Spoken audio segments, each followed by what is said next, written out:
ગુજરાતની અંદર અત્યારે સાર્વત્રિક મેઘમહેર થઈ રહી છે। આપણે એ પણ જોઈ રહ્યા છીએ કે જ્યારે ચોમાસું ગુજરાતની અંદર આવ્યું એટલે અનેક વિસ્તારો એવા છે કે જ્યાં અલગ અલગ જગ્યા ઉપર પાણી ભરાયેલા જોવા મળી રહ્યા છે। ઘણી બધી જગ્યા ઉપર દબાણ પણ એટલા વધી ગયા છે જેથી કરીને લોકો છે કોઈ રસ્તે જઈ રહ્યા છે તો એમને મુસીબતનો સામનો કરવો પડી રહ્યો છે। પરંતુ સવાલ એ છે કે ચારે બાજુ પાણી ભરાયેલા હોય છે તો આ પાણી નિકાલ માટેની કામગીરી કોણ કરશે? તંત્રને કરવાની હોય છે, પણ સવાલ કોણ ઉઠાવશે? અનેક વખત આપણે અનેક કોર્પોરેટર છે, ધારાસભ્ય છે, તમામની સામે સવાલ કર્યા છે કે કેમ જે નેતાઓ છે તે બોલતા નથી। પરંતુ હવે જ્યારે ચોમાસાની વિધિવત શરૂઆત ગુજરાતમાં થઈ એ પછી ઘણી બધી જગ્યા ઉપર ક્યાંક સાર્વત્રિક મેઘમહેરના કારણે પાણી ભરાયા। હવે આ જ બાબતે સવાલ છે કે ભારતીય જનતા પાર્ટીના કોર્પોરેટર દ્વારા ઉઠાવવામાં આવ્યો છે। નમસ્કાર, આપ જોઈ રહ્યા છો નિર્ભય ન્યૂઝ અને હું છું આપની સાથે રિદ્ધિ। માત્ર 50,000 ભરી અને ડ્રોન વસાવો, ડ્રોન વ્યવસાયની અંદર કમાવો 7 થી 8 લાખ રૂપિયા પ્રતિ વર્ષ। ગુજરાતના ખેડૂતોની પહેલી પસંદ, તો આજે જ સંપર્ક કરો।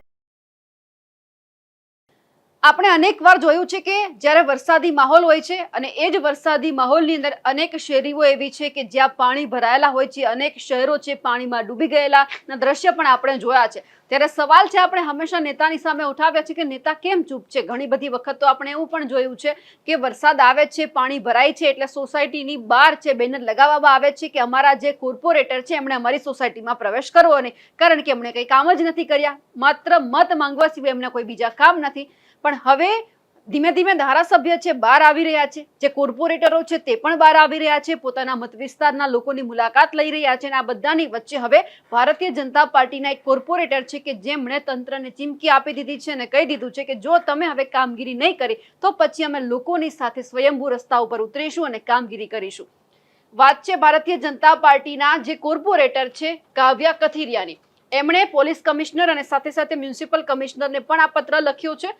સુરત શહેરના વરાછા રોડ પર થયેલા ગેરકાયદેસર ફૂડ લારી, શાકભાજી લારી તથા અન્ય દબાણો દૂર કરવા તેમજ કાયમી કાર્યવાહી કરવા બાબત સુરત શહેરના વરાછા રોડ પર ધારુકા કોલેજથી જે ચીકુવાડી તરફનો જે રસ્તો જઈ રહ્યો છે ત્યાં ફ્રૂટની લારીઓ, શાકભાજીની લારીઓ તથા અન્ય ગેરકાયદેસર દબાણો દિવસે ને દિવસે વધી રહ્યા છે, જેના કારણે રસ્તાઓ સાંકડા બન્યા છે, સતત ટ્રાફિક જામ સર્જાય છે, રાહદારીઓને ચાલવામાં ભારે મુશ્કેલી પડે છે, તેમજ એમ્બ્યુલન્સ, ફાયર બ્રિગેડ સહિતના ઇમરજન્સી વાહનોને અવર જવરમાં પણ ગંભીર અવરોધ ઉભો થાય છે।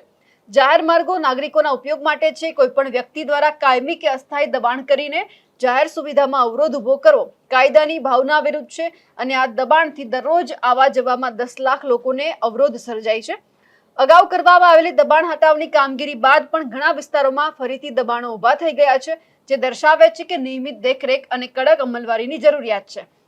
વિનંતી કરવામાં આવી છે કે સમગ્ર વરાછા વિસ્તારમાં વિશેષ દબાણ હટાવ ઝુંબેશ હાથ ધરવામાં આવે, જાહેર રસ્તાઓ પરના તમામ ગેરકાયદેસર ફ્રૂટ, શાકભાજી તથા અન્ય લારીઓને દૂર કરવામાં આવે, જે સ્થળોએ વારંવાર દબાણ થાય છે ત્યાં નિયમિત ચેકિંગ અને કડક કાર્યવાહી કરવામાં આવે, ટ્રાફિક પોલીસ અને સંબંધિત ઝોન અધિકારીઓ સાથે સંકલન કરીને કાયમી ઉકેલ લાવવામાં આવે, ભવિષ્યમાં ફરીથી દબાણ ન થાય તે માટે જવાબદાર વ્યક્તિઓ અને દબાણ કરતા ઈસમો સામે નિયમ મુજબ દંડાત્મક કાર્યવાહી પણ કરવા વિનંતી છે।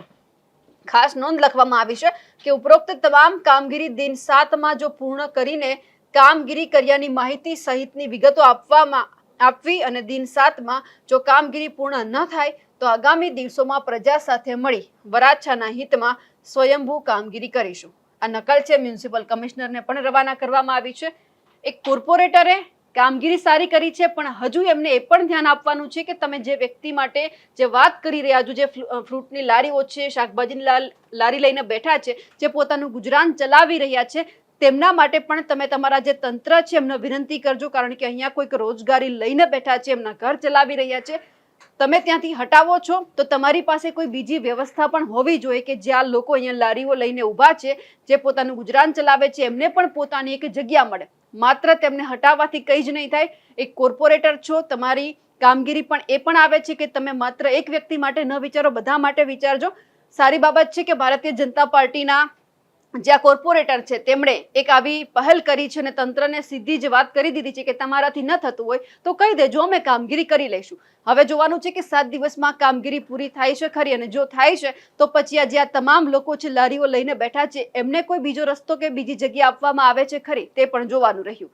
અમારા અહેવાલને લઈને આપનું શું માનવું છે કમેન્ટ કરીને ચોક્કસથી જણાવજો. સાથે જ અમારી નિર્ભય ન્યૂઝ ચેનલને લાઇક, શેર અને સબસ્ક્રાઇબ કરવાનું ભૂલશો નહીં. નમસ્કાર.